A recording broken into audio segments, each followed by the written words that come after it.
সংসার ধর্ম বড় ধর্ম।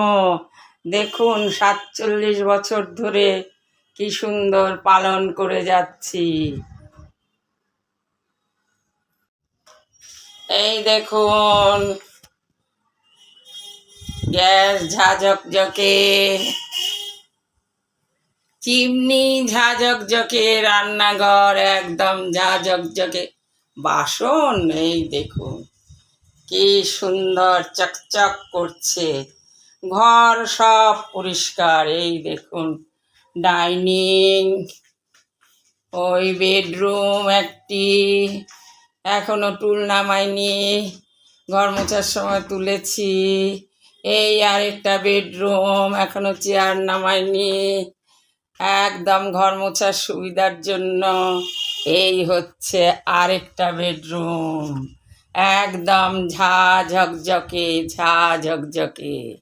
এই দেখুন, দেখুন তো আমি কিরকম পরিষ্কার রাখি এই বয়সে। বয়স কিন্তু ৭২। খালি সংসার করলে হবে না, স্বাস্থ্য রক্ষা করতে হবে। এই যে হাই প্রোটিন খেয়ে নিচ্ছি, এরপরে স্নান, ভাত খাওয়া। খাবেন নাকি?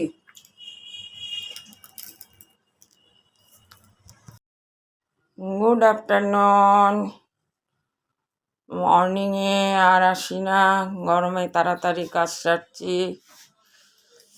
একটা আম খেয়ে এবার কর্তা চান করে আসছে, খেতে দেব। কি রান্না করেছি দেখুন।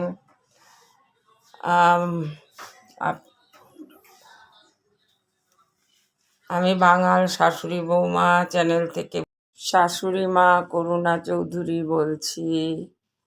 গরমে কেমন আছেন? ভালো আছেন নিশ্চয়ই। প্রচণ্ড গরম। এই গরমে দেখুন রান্না করেছি পাট শাক, ডাল দিয়ে, মুগ ডাল কড়া করে ভেজে মুগ ডাল দিয়ে পাট শাক, জিরে, শুকনো লঙ্কা আর ঘি ফোড়ন দিয়েছি। খুব সুন্দর হয়, করে দেখবেন। আর করেছি আলু পটলের ডালনা, আর ডালের বড়া কালকের ছিল, ডালও কালকের ছিল, আর আলু দিয়ে মাছের ঝোল। এই হচ্ছে আজকের মেনু। আজকে আমের ঝোল বা চাটনি নেই, আমি একটু তেঁতুল গুলে চাটনি বানিয়ে নেব। কর্তা আবার সেটা খান না। আমি শাশুড়ি মা একা আছি, রান্না বান্নায় শুধু দেখাই। বৌমা আসলে তারপর আমার পরিবার জমজমাট হয়ে উঠবে, তখন আপনারা নূতনত্ব কিছু দেখতে পারবেন। এখন তো নিশ্চয়ই একঘেয়ে লাগছে। এই দেখুন ভাতটা আমরা ভালো চালে। অক্তার খাওয়া হলে তারপর আমি বসে পড়লাম। আমি বসে শাকটা দিয়ে খেয়ে, ডাল আর খাইনি, এমনি ডালের বড়াটা খাচ্ছি। মাছের ঝোল, আর একটু মাছের ঝোলটা খুব ভালো হয়েছিল, আলু দিয়ে কাতলা মাছ কাটা পোনা ঝোল করেছিলাম। মাছের ঝোল খেয়ে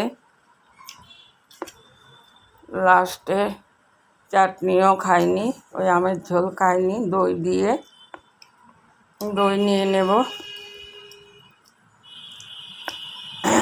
মাছটা খুব ভালো ছিল। আমাদের এই রকম মাছই আনে, কারণ আমি সব মাছ খাই না, কাটা পোনায় বেশি আসে।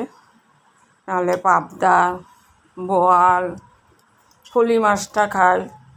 এরকম বিশেষ বিশেষ অনেক অনেক রকম মাছ খাই না আমি। তবে লোকের বাড়িতে যদি যাই, রান্না করে, আমি না করি না, খেয়ে নিই।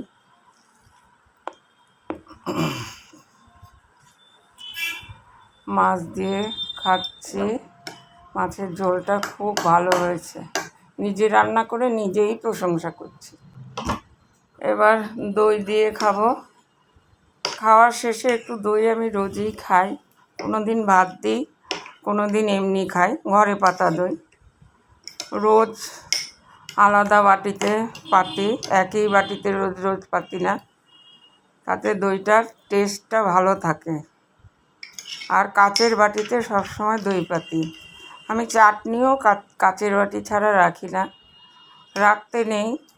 বিশেষ করে স্টিলের বা পাত্রে তো একদমই চাটনি, টক দই এসব রাখতে নেই, আমি রাখি না। ওই বাটিটাতে খেয়ে নিলাম, অন্য বাটিতে আবার দই পেতে রাখলাম। দুধটা একটু ঘন জাল দিয়ে পাতি, একদম চাক ধরা দই হয়। রাত্রি বাজে 10:30। বিকেলে সারাক্ষণ বিশ্রাম নিয়ে সমস্ত ওই ইলেকশনের রেজাল্ট বেরোনো নিয়ে কন্টেন্টগুলো দেখছিলাম। আমার কন্টেন্ট তো সেই আন্দাজে কিছুই না, আমার ব্লগও সেরকম ভালো না। যাই হোক, তাও করছি। রাত্রি বাজে 10:30। এখন খেয়ে দিয়ে শুয়ে পড়বো। গেটে তালা দিচ্ছে, দিয়ে খাওয়া দাওয়া করব। খাওয়া দাওয়া বিশেষ কিছু রাখিনি, আলু পটলের ডালনা আর ছানা। আর আমি একটুখানি ওই রাঙা আলু দুধ দিয়ে নিয়ে নেব। কেমন আছেন এই গরমে? কালকে আবার কর্তাকে কলকাতা যেতে হবে। এদিকে শিয়ালদা ট্রেনের গন্ডগোল মানে কি, লাইনে কাজ হচ্ছে, দমদম অবধি যায় ট্রেন, ওকে যেতে হবে সল্ট লেক, একটা মিটিং আছে, ওখানে যাবে। বাসে যাবে, বাসেই যাবে। বাসে কোথায় যাবে? বাসে ওই কথাই হচ্ছিল। কর্তাকে বেড়ে দিলাম, আমিও নিয়ে নিয়েছি। আমি নিয়ে তারপরে ওষুধ খাবো। আমার খাওয়া দাওয়ার পরে অনেক কাজ থাকে, সেইগুলো সারবো। শুতে শুতে রাত্রি প্রায় 12টা হয়ে যাবে। দাঁত মাজবো, কুলকুচি করব, অনেক কাজ। শরীরের খুঁটিনাটি লেগেই থাকে, নাহলে ওই যত্ন করে কোনো রকমে চলছি। বয়স হলে যা হয়। তাহলে কেমন আছেন? আমার ওপরে খুব হাওয়া, দেখলেন তো, চুল টুল উড়িয়ে নিচ্ছে, খুব হাওয়া। তবে গরম তো লাগেই। আপনারা কেমন আছেন? Good night.